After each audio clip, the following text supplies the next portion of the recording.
Congratulations, Tom. You've absolutely put the jewel in the crown with this car.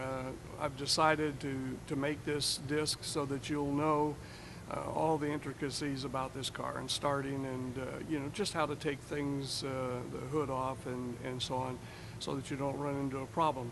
So I think the best thing for me to do first is just to start on the starting instructions. So basically, there's a handle inside the door, and you pull the handle to let yourself in. I'd suggest taking your shoes off when you get in it, and then just stand in the seat and let yourself down. There's only one key for this car, and you want to guard this key with your life. The difference in this particular key is that it doesn't look like much, but it certainly is not something you're going to be able to duplicate. Key goes in the ignition, and you turn it to the first click. The first click. I'm recording now. All right, turn it to the first click, and that first click is numbered 1.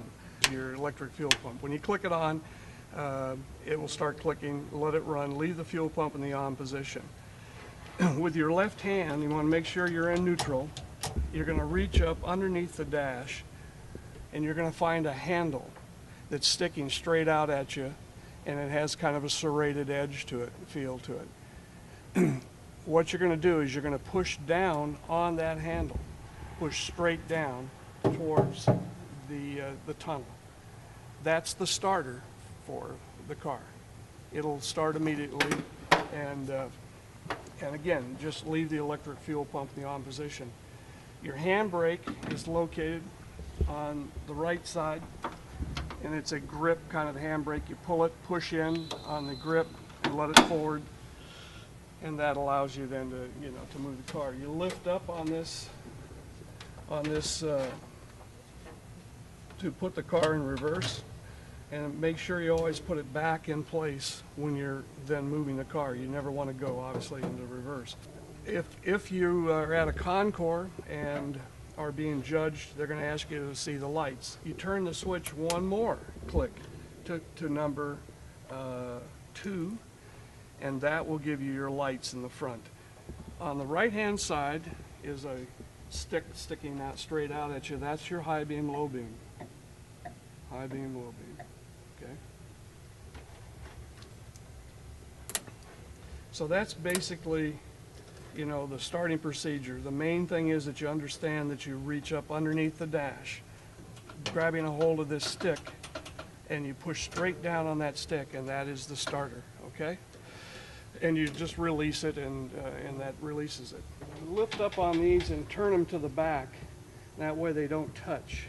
If you turn them to the back and undo your belt. Tom, you lift up on this gently, only a couple of inches.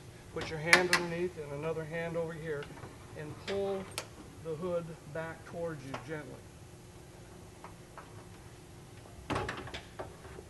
And then lift it off. As you can see, it has 2 pins at the bottom, and those pins go into the corresponding holes. Down in between the headers, you're going to see a yellow striped piece of metal, and it's in the off position at this point. Turn perpendicular to the line. Turn it on. Now I've turned it in the on position so it runs parallel to the oil line. That allows oil now to be transferred from the tank into the motor. You must turn that off when you park the car for any length of time. You absolutely must turn it on when you're ready to start the car. There's actually a notation right above the ignition switch that says the same thing. I'd recommend, even though it looks kind of tacky, leave it there just for a reminder. Your oil goes into this container, and again, this vent allows cooling. Some headrest, just kind of squeeze on it and then lift up. This is your fuel tank, spare tire, and again, congratulations, you have a wonderful car.